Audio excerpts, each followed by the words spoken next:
ආයුබෝවන් මිත්‍රවරුනි. අද කොලම්බස්ගේ විග්‍රහය. අද කොලම්බස්ගේ විග්‍රහයේදී අපි පෙන්වා දෙන්නට යන්නේ සිංහල ජාතිවාදය, දෙමළ ජාතිවාදය සහ මුස්ලිම් ජාතිවාදය. මේ ජාතිවාදීන් තුන්ගොල්ලම එකට එකතු වෙලා මේ ජාතිවාද තුනම එකට එකතු වෙලා කොහොමද ජාතික ජන බලවේගය පරාජය කිරීමට එකතු වෙලා වැඩ කරන්න කියන කාරණාව තමයි අද කොලම්බස්ගේ විග්‍රහයේ අපි පෙන්වා දෙන්න යන්නේ. කොලම්බස්ගේ විග්‍රහයේ අපි හැමදාමත් සමාජ මාධ්‍ය අවකාශයේ සටන් කරන්නේ ජාතික ජන බලවේගය දින වූ ජන බලය වෙනුවෙන්. ඒ හින්දා අපි කාරුණිකව ඉල්ලා සිටිනවා අපේ YouTube නාලිකාව නරඹන්න, අපේ YouTube නාලිකාවට subscribe කරන්න, මේ වීඩියෝ එක share කරන්න, ඒ වීඩියෝ එකට comment එකක් දාලා අපි අරගෙන එන මේ දේශපාලන සංවාදයට සටනට ජාතික ජන බලවේගය වෙනුවෙන් කරන සටනට එකතු වෙන්න කියලා අපි ආයෙත් ඉල්ලා සිටිනවා. අපි බලමු කොහොමද සිංහල දෙමළ මුස්ලිම් ජාතිවාදීන් එකතු වෙලා ජාතික ජන බලවේගය පරාජය කරන්නේ හදන්නේ කියලා. ශ්‍රී ලංකාවේ ප්‍රධාන ජනවර්ග තුනක් ඉන්නවා. වාර්ගිකත්වයන් ethnicities තුනක් තියෙනවා. සිංහල ජාතිය, දෙමළ ජාතිය, මුස්ලිම් ජාතිය. එහෙමත් නැත්නම් සිංහල ජනවර්ගය, දෙමළ ජනවර්ගය, මුස්ලිම් ජනවර්ගය. මෙන්න මේ ප්‍රධාන ජාතීන් තුන සිංහල, දෙමළ, මුස්ලිම් ජාතීන් පදනම් කරගෙන තමයි ජාතිවාදය ලංකාව ඇතුලේ වැඩ කරන්නේ. මෑත කාලීනව ලංකාව පුරා ජාතිවාදය යලිත් හිස ඔසවමින් ඉන්නවා. එහෙම නැත්නම් ජාතිවාදය ශ්‍රී ලාංකීය පුරවැසියන්ගේ ඔළුවට වඩා, ඒ කියන්නේ හිතන මට්ටමට වඩා ඉහළට ඔසවන්න කටයුතු සංවිධානය වෙමින් තිබෙනවා. කවුද ජාතිවාදී අර්බුද ශ්‍රී ලංකාව ඇතුලේ නිර්මාණය කරමින් ඉන්නේ? අපි බලමු කොහොමද සිංහල දේශපාලන නායකයින් ජාතිවාදී ගිනි අවුලවමින් ඉන්නේ කියලා. ත්‍රිකුණාමලයේ උණුසුම්, මහජන විරෝධතා මැද පොලිසිය මහා සංගරුවනට සහ බුදු පිළිමයට අත තියයි. පෞගේ දවස්වල ලාංකීය සමාජ මාධ්‍ය සහ ප්‍රධාන මාධ්‍ය අවකාශය ඇතුලේ උණු පුවත උනේ, උණුසුම්ම පුවත උනේ මෙන්න මේක.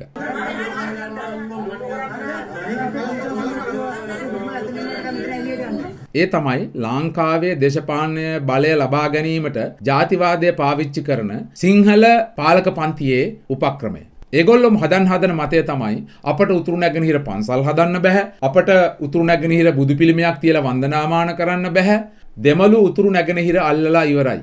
ඒ දෙමළුන්ගෙන් රට බේරගන්න, බුද්ධ ආගම බේරගන්න සිංහල ජාතීන්ට දකුණේ ඉන්න එකතු වෙන්න කියන පණිවිඩය තමයි ඔවුන් මේ යවමින් ඉන්නේ. ඒ සිංහල ජාතිවාදීන් කරන වැඩේ ලීඩ් කරන්නේ රාජපක්ෂලා මේ වෙලාවේ. මඩකලපුව කැළඹු පුරාවිද්‍යා සිද්ධිය රාසමාණික්ක පුරාවිද්‍යා දෙපාර්තමේන්තුවෙන් පුරාවිද්‍යාස්ථාන අඟවන බෝඩ් ලෑලි එල්ලනකොට දෙමළ ජාතිවාදය පාවිච්චි කරලා සිංහල ජාතිවාදය උසිගන්නන තවත් ජාතිවාදී තක්කඩි බල්ලෙක් තමයි රාසමාණික්ක. ත්‍රිකුණාමලයේ සිදුවීම පිටුපස රාජපක්ෂලා ඉන්න වගේ මඩකලපුව සිදුවීම පිටුපස ඉන්නේ රාසමාණික්ක.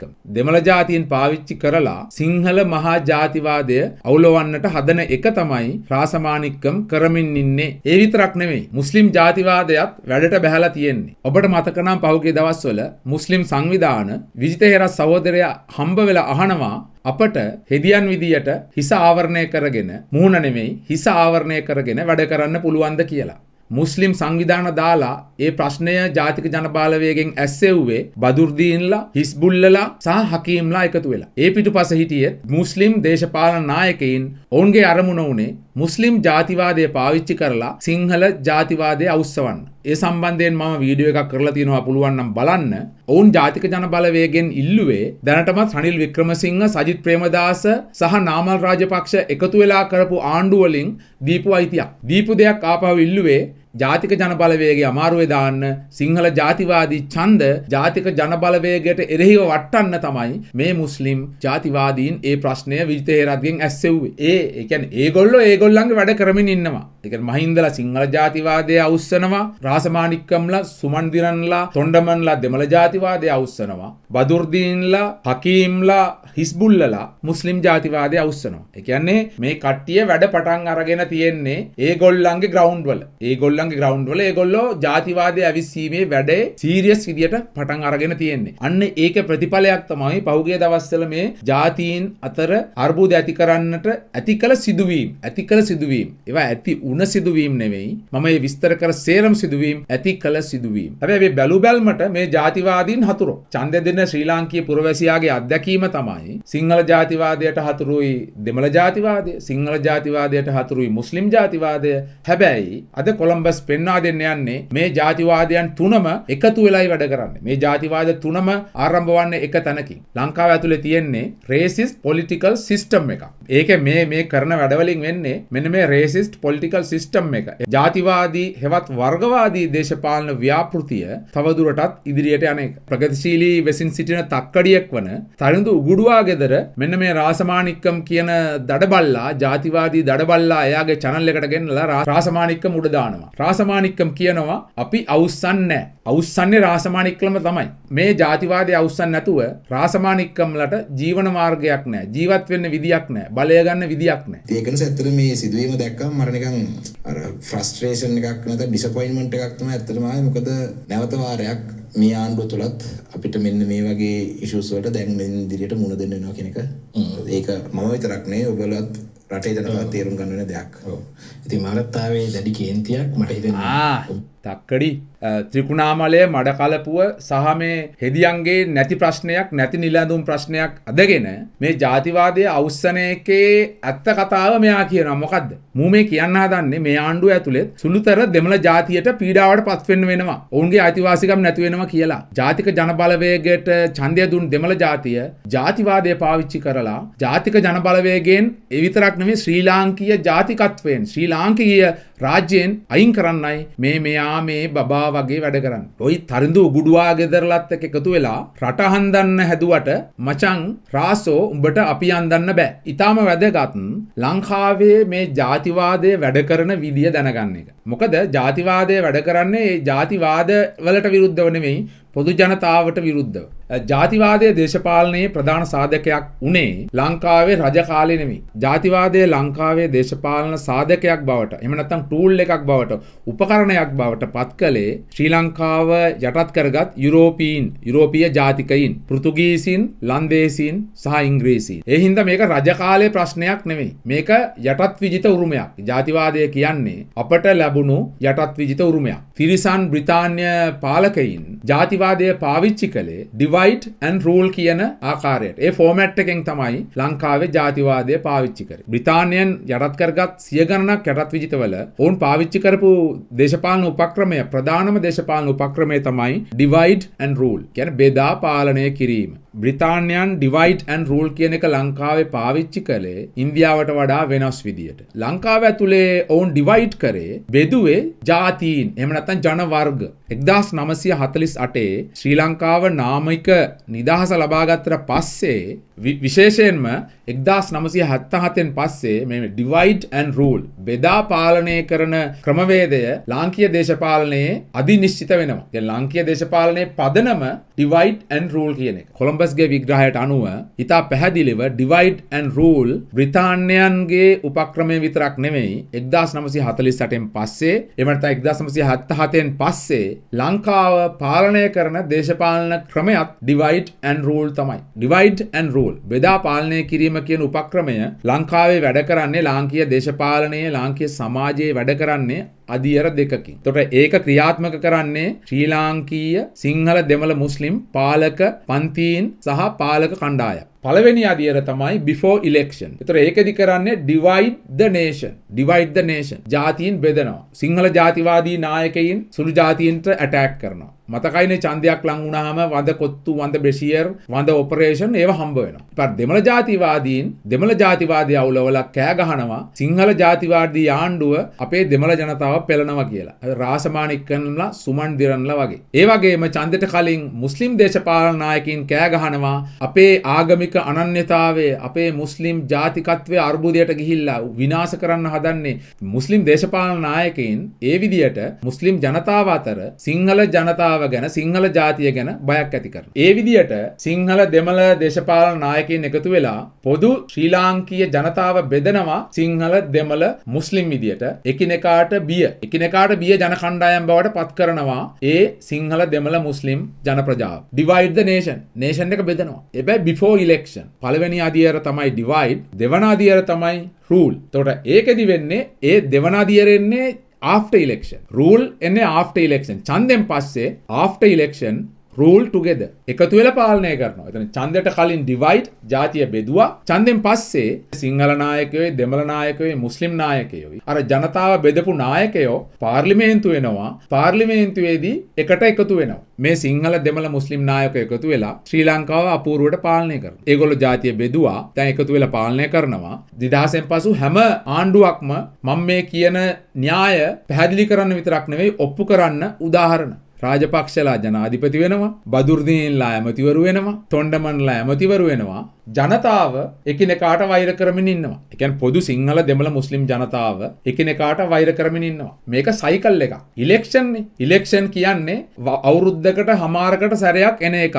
ජනාධිපතිවරණය, මහමැතිවරණය, පළාත් සභා මැතිවරණය, ප්‍රාදේශ සභා මැතිවරණය. ප්‍රධාන මැතිවරණ 4ක් ලංකාවේ තියෙනවා. ඒ කියන්නේ අවුරුද්දකට දෙකකට එකක් එනවා. ඒ හින්දා මෙන්න මේ වෛර සයිකල් එක, වෛරයේ චක්‍රය නවතින්නේ නැහැ. අවුරුද්දෙන් අවුරුද්ද කන්ටිනියු වෙමින් ඉස්සරහට යනවා. ප්‍රතිඵලය ඒ කියන්නේ ඩැමේජ් එක තමයි සිංහල දෙමළ මුස්ලිම් ජාතීන් එකිනෙකා අවිශ්වාස කරනවා, එකිනෙකා වෛර කරනවා, එකිනෙකා දිහා සැකෙන් බලනවා. අන්න එහෙමයි ලංකාවේ දේශපාලනය ඇතුලේ divide and rule කියන දේශපාලන ක්‍රමය, political system එක වැඩ කරන්නේ. හැබැයි මෙහෙම තියෙද්දි කවුරුවත් බලාපොරොත්තු නොවූ දෙයක් සිද්ධ වෙනවා. සිංහල ජාතිවාදීන් බලාපොරොත්තු වුනේත් නැති, දෙමළ ජාතිවාදීන් බලාපොරොත්තු වුනේත් නැති, මුස්ලිම් ජාතිවාදීන් බලාපොරොත්තු වුනේත් නැති. ඒ විතරක් නෙමෙයි ජාත්‍යන්තර රාජ්‍යයන්, ජාත්‍යන්තර කුමන්ත්‍රණකාරීන් බලාපොරොත්තු වුනේත් නැති දෙයක් ලංකාවේ වෙනවා. ඒ ගෞරවය දෙමළ මිනිස්සයාට, මුස්ලිම් මිනිස්සයාට දෙන්න ඕන. මොකක්ද?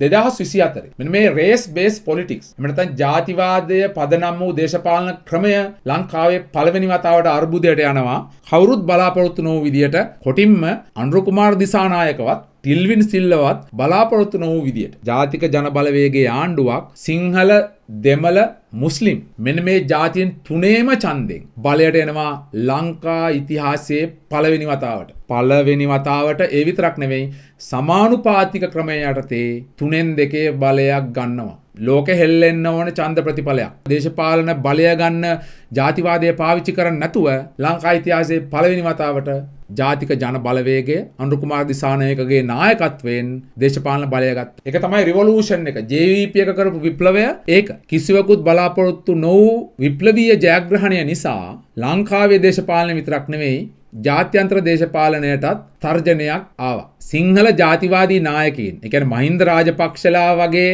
විමල් වීරවංශලා වගේ සිංහල ජාතිවාදී නායකයින් සහ ඔවුන්ගේ දේශපාලන පැවැත්ම අර්බුදයට ගියා. මහින්ද රාජපක්ෂලා තරම් ජාතිවාදී නොවුනට ජාතිවාදය පාවිච්චි කරලා බලයට එන තවත් පාර්ශවයක් තියෙනවා. ඒ තමයි රනිල් වික්‍රමසිංහලා, සජිත් ප්‍රේමදාසලා වගේ අය. ඒතර ඒගොල්ලන්ගේ උපක්‍රමය තමයි සිංහල ඡන්ද ටිකක් අරන් මුස්ලිම් සහ දෙමළ ඡන්ද අරගෙන රාජපක්ෂලාට කවුන්ටර් කරලා බලයට එන එක. ඒගොල්ලොත් ජාතිවාදීන් තමයි. හැබැයි එයාලා ජාතිවාදය පාවිච්චි කරන්නේ මික්ස් කළා. අන්න ඒ මොඩරේට් විදිහට ජාතිවාදය පාවිච්චි කරන රනිල් වික්‍රමසිංහලාට, සජිත් ප්‍රේමදාසලාටත් යන එනමං නැති වුණා සිංහල මිනිහා, දෙමළ මිනිහා, මුස්ලිම් මිනිහා ජාතිවාදී නොවීම නිසා. ඒ වගේම දෙමළ ජාතිවාදී දේශපාලකයින් රාසමාණික්කම්, සුමන්දිරම්, තොණ්ඩමන් අන්න ඒ වගේ දෙමළ ජනතාව ඉන්න ප්‍රදේශවල ඒවා කේන්ද්‍ර කරගෙන ජාතිවාදී දේශපාලනය කරන දේශපාලන නායකයින්ටත් යන එනමං නැති වුණා. සුමන්දිරම් පැරඳුරා, තොණ්ඩමන් කොටය කැලිල්ල ගොඩ ගියා, රාසමාණික්කම් පිදුරු ගහ කැලිල්ල ගොඩ ගියා. යන්තම් බේරුණා. හැබැයි ඔවුන්ට තිබුණු දේශපාලන බලය නැති වුණා. ඒ වගේම මේ ජයග්‍රහණය නිසා රාවුෆ් හකීම්, බදුර්දීන් වගේ මුස්ලිම් ජාතිවාදී දේශපාලන නායකයින්ගේ දේශපාලනයත් අර්බුදයට ගියා. මුස්ලිම් ජාතිවාදයටත් ජයග්‍රහණය කරන්න බැරි වුණා. සිංහල ජාතිවාදීන්, දෙමළ ජාතිවාදීන්, මුස්ලිම් ජාතිවාදීන් විතරක් නෙවෙයි අර්බුදයට ගියේ. මේක ඉන්දියාවට ලොකු චැලෙන්ජ් එකක්. ඉන්දියාව තමයි ඓතිහාසිකව ලංකාවේ දෙමළ ඡන්ද සහ දෙමළ දේශපාලන නායකයින් පාවිච්චි කරේ. ඒක උතුරේ දේශපාලන නායකයින් පාවිච්චි කරත් ඉන්දියාව රට මැද සහ අනෙක් ප්‍රදේශවල සිටින දේශපාලන නායකයින්, දෙමළ දේශපාලන නායකයින් සියලු දෙනාම මෙහෙයුවේ ඉන්දියාව. ඉන්දියාවේ දේශපාලන අවශ්‍යතාව වෙනුවෙන් තමයි ඔවුන් ඡන්දෙ දුන්නේ. ලංකා ඉතිහාසයේ පළවෙනි වතාවට දෙමළ ටැමිල් බ්ලොක් එක, කියන්නේ දෙමළ ඡන්ද කුට්ටිය පාලනය කිරීමේ බලය ඉන්දියාවට අහිමි වුණා. ඒතර ලංකාව පාලනය කරන්න තිබුණු ලීවරය නැති වුණා. ඉන්දියාවේ නිදහසෙන් පස්සේ කිසිම දවසක කිසිම ඉන්දියානු ආණ්ඩුවකට පුළුවන්කමක් ලැබුණේ නැහැ දෙමළ ජනතාවගේ ඡන්දය ලබා ගන්න. ඒගොල්ලෝ හැමදාම දෙමළ පක්ෂ හරහා තමයි ඡන්දය ගත්තේ. ජාතික පක්ෂයකට කවදාවත් පුළුවන්කමක් ලැබුණේ නැහැ දෙමළ ජනතාවගේ විශ්වාසය දිනා ගන්න, දෙමළ ජනතාවගේ ඡන්දය ලබා ගන්න. මේක ලොකු රාජතාන්ත්‍රික අභියෝගයක්. ලංකාවේ ජාතිවාදීන්ට විතරක් නෙවෙයි, ඉන්දියානු ව්‍යාප්තවාදීන්ටත්, ඉන්දියානු රාජ්‍යයටත් අනුර කුමාර දිසානායකගේ නායකත්වයෙන් ජාතික ජනබලවේගය ලැබූ ජාතිවාදයෙන් තොර ජනතාවාදී ජයග්‍රහණය ලොකු අභියෝගයක්. ජාතිවාදය හැර සරණක් මේ කිසිම පාර්ශවයකට නැහැ. මේ වෙලාවේ ජාතිවාදයෙන් තොරව ලංකාවේ දේශපාලනය කරන්න පුළුවන් කියලා ඔප්පු කරලා තියෙන එකම දේශපාලන ව්‍යාපාරය ජාතික ජනබලවේගය විතරයි. අනුර කුමාර දිසානායක විතරයි. අනුර හැප්පිලා තියෙන්නේ, එහෙම නැත්නම් ජාතික ජනබලවේගය හැප්පිලා තියෙන්නේ සෙල්ලම් කට්ටියක් එක්ක නෙවෙයි. ඉන්විසිබල් ක්ලෑෂ් එකක්. පේන්නේ නැති ගැටුමක්. පේන්නේ නැති මහා ඝට්ටනයක් කියනවා මෙතන. මෙන්න මේ තර්ජනයට ලක් වූ හැම පාර්ශවයකටම including India, ඉන්දියාවද ඇතුළත්ව මේ හැම පාර්ශවයකටම අවශ්‍යයි මෙන්න මේ අලුත් ගමන නතර කරන්න. ජාතික ජනබලවේගයේ අලුත් ගමන නතර කරන්න පුළුවන් එකම විදිය තමයි ජාතිවාදය අවුස්සන එක. ලංකාවේ දේශපාලනය ජාතිවාදයට තල්ලු කරන එක. ඒක තමයි මේ හැමෝම කරන්නේ. ශ්‍රී ලංකාව මේ වෙලාවේ රන් කරන රේසිස්ට් පොලිටිකල් සිස්ටම් එක. ජාතිවාදී දේශපාලන ක්‍රමය හදපු බටහිර ඇමරිකානු අධිරාජ්‍යවාදීන්ට අවශ්‍යත් නැහැ ලංකාව ජාතිවාදයෙන් එළියට එනවට. කියන්නේ ලංකාවේ තියෙන්නේ රේසිස්ට් පොලිටිකල් සිස්ටම් එකක්. ජාතිවාදී දේශපාලන ක්‍රමයක්. ඒතර මේ ක්‍රමය ඇතුලේ මේ ක්‍රමයට වෙනස්ව අරගල කරන දේශපාලන ව්‍යාපාරයකට මිස මේ ක්‍රමය ඇතුලේ බිහිවෙන කිසිම දේශපාලන පක්ෂයකට, කිසිම දේශපාලන නායකයෙකුට ජාතිවාදයට විරුද්ධව වැඩ කරන්න බෑ. මොකද එයාලා බිහි වෙන්නෙම ජාතිවාදය ඇතුලේ. ක්‍රමය හදලා තියෙන්නේ එහෙම. ඒතකොට මේ අර්බුදය තියෙන්නේ ජාතිවාදය තියෙන්නේ මහින්ද ගාවවත්, රාසමානික්කම් ගාවවත්, සුමන්දිරම් ගාවවත්, හකීම් ගාවවත්, බදුර්දීන් ගාවවත් නෙමෙයි. ජාතිවාදය තියෙන්නේ ලංකාවේ තියෙන මේ පොලිටිකල් සිස්ටම් එකේ. ඒතර මේ සිස්ටම් එක වෙනස් කරේ නැතොත් ජාතිවාදයට ආපහු යන එක නවත්තන්න බෑ. මොකද සිස්ටම් එක හදිලා තියෙන්නෙම ජාතිවාදය උඩ රන් කරන්න. අපි බලාපොරොත්තු වෙනවා ව්‍යස්තාවෙන් මෙන්න මේ ජාතිවාදී රේසිස්ට් පොලිටිකල් සිස්ටම් එක, ජාතිවාදී දේශපාලන ක්‍රමය වෙනස් කරයි කියලා. ජාතිවාදය නම් ලංකාවේ දේශපාලනය දුවන විදිය ජාතිවාදී නොවි දේශපාලනය කරන්න බෑ. මොකද ජාතික ජනබලවේගය හොඳ වුණාට වැඩක් නැහැ. සිස්ටම් එක නරක නම් හැම වෙලාවෙම ජාතිවාදයට රට යන අනතුරු තියෙනවා. මෙන්න මේ ජාතිවාදයේ අවුලවලා ඒගොල්ලෝ කරන්න හදන්නේ මේ ජනවර්ග අතර පොලිටිකල් ටෙන්ෂන් එක. මේ මිනිස්සු අතර ජාතිවාදී කැළඹීම් ඇති කරන්න පටන් අරගන්න එක. ජාතික ජනබලවේගයේ ජයග්‍රහණයෙන් පස්සේ ලංකාවේ තියෙන කිසිම දේශපාලන පක්ෂයකට ඒගොල්ලොන්ගේ ඡන්ද පදනම, ජන පදනම වැඩි කරගන්න බෑ. කියන්නේ රීබිල්ඩ් කරන්න බෑ යාළගේ වෝටින් බ්ලොක් එක. කියන්නේ ඡන්ද කුට්ටිය වැඩි කරගන්න බෑ ජාතිවාදය නැතුව. ඒක තමයි ප්‍රශ්නේ. ඒක හින්දා ඔවුන් මේ කරමින් ඉන්නේ ජාතිවාදය අවුලවලා සිංහල, දෙමළ, මුස්ලිම් ජාතිවාදී දේශපාලන නායකයින් එයාලගේ ඡන්ද පදනම හදාගනිමින් තමයි මේ යන්නේ. ඒකට තමයි මුම් මේ ජාතිවාදයේ අවුලවමින් ඉන්නේ. මේ මුම් මේ හදන්නේ සිංහල ජාතිවාදීන්, දෙමළ ජාතිවාදීන්, මුස්ලිම් ජාතිවාදීන් විතරක් නෙමෙයි, ඉන්දියානු ව්‍යාප්තවාදීන් හදන්නේ ලංකාව ආපහු divide and rule, බෙදා පාලනය කිරීමේ දේශපාලන ක්‍රමයට, ජාතිවාදයේ පදනම් වූ divide and rule කියන පොලිටිකල් සිස්ටම් එකට තල්ලු කරන්න. දේශපාලනය කරන ඔය සුදු රෙද්දට මුවා වෙලා ජාති ආගම එක හරියම සංවේදී මාතෘකාවක්. ඒක තමයි ඉස්සරහට අරගෙන එන්නේ මොකක් හරි තැනක අවසානයේදී. මේකට ඔබතුමාගේ ආකල්පය වෙනස් වෙලා තියෙනවද දැන්? සිරසි ඔමාය කියනවා හැම ප්‍රශ්නයකදීම ජාතිය සහ ආගම තමයි ඉස්සරහට අරගෙන එන්නේ කියලා. ඇත්තටම මේක තමයි අපි හිතන වැරදි විදිය. දැන් ඔමායා කියන කතාව. ඒක තමයි ලංකාවේ පොදු ජනයාට ජාතිවාදය ගැන, ආගම්වාදය ගැන තියෙන අවබෝධය. ඒතර එයා හිතනවා මේ ජාතිවාදය සහ ආගම්වාදය තමයි හැම වෙලාවෙම ඉස්සරහට අරන් එන්නේ කියලා. නෑ, ඉස්සරහට අරන් එන්නේ ඒක නෙමෙයි. ශ්‍රී ලාංකීය පොලිටිකල් සිස්ටම් එකේ බේස් එක, පදනම ඒක. ඒකෙන් තමයි දුවන්නේ. ජාතිවාදයෙන් තමයි දුවන්නේ මේක. ඒක සිංහලද, දෙමළද, මුස්ලිම්ද කියලා නෑ. ජාතිවාදයෙන් තමයි ලංකාවේ පොලිටිකල් සිස්ටම් එක දුවන්නේ. ඒ සිංහල ජාතියට, දෙමළ ජාතියට, මුස්ලිම් ජාතියට වෙන වෙනම අයිතිවාසිකම් දීමෙන් මේ ප්‍රශ්නය විසඳෙන්නේ නැහැ. මොකද ප්‍රශ්නය තියෙන්නේ වෙන තැනක. අයිතිවාසිකම් දීමෙන් ප්‍රශ්නය තවත් අර්බුදයට යනවා. මොකක්ද? මේ රේසිසම් බේස් පොලිටිකල් සිස්ටම් එක තවදුරටත් ශක්තිමත් වෙනවා. ඒ කියන්නේ ජාතිවාදයේ පදනම් වූ ලාංකීය දේශපාලන ක්‍රමයේ ශක්තිමත් කරන එක තමයි මේ ජාතියෙන්ට වෙන වෙනම අයිතිවාසිකම් දීමෙන් වෙන්නේ. අද කොළඹස්ගේ විග්‍රහයෙන් අපි උත්සාහ කරේ මෙන්න මේ ලංකාවේ අවුලවන්න හදන ජාතිවාදී ගිනිමැලය ගැන ඔබ දැනුවත් කරන්න. ජාතික ජනබලවේගය ජාතිවාදයෙන් තොරව ලැබූ මේ ඓතිහාසික ජාත්‍යන්තර ජයග්‍රහණය ආරක්ෂා කරගන්න එක මේ වෙලාවේ අතිශය වැදගත්. ඒ හින්දා අපි කාරුණිකව ඉල්ලා හිටිනවා අපේ YouTube නාලිකාව subscribe කරන්න, මේ වීඩියෝ එක බලන්න, මේ වීඩියෝ එක share කරන්න. ඒ විතරක් නෙවෙයි මේ වීඩියෝ එකට යටින් comment එකක් දාලා මෙන්න මේ දේශපාලන සංවාදය සමාජගත කරන්න, ජාතික ජන බලවේගය බලයට ගෙන මේ මහා ජනතා බලය වෙනුවෙන් සටන් කරන්නට අපිත් එක්ක එකතු වෙන්න කියලා අපි ආයමත් ඉල්ලා හිටනවා. ජාතිවාදයට අසු වී විනාශ නොවීමට නම් මේ වෙලාවේ ශ්‍රී ලාංකීය අපට කරන්න පුළුවන් දේ තමයි ජාතිවාදය ගැන දැනුවත් වීම. අද කොළඹස්ගේ විග්‍රහය අපි උත්සාහ කළේ මෙන්න මේ බුරබුරා නැගෙමින් එන ජාතිවාදය පිළිබඳ ඔබව දැනුවත් කරන්න. ඉතින් තවත් කොළඹස්ගේ විග්‍රහයකින් තවත් දවසක හමු වෙමු.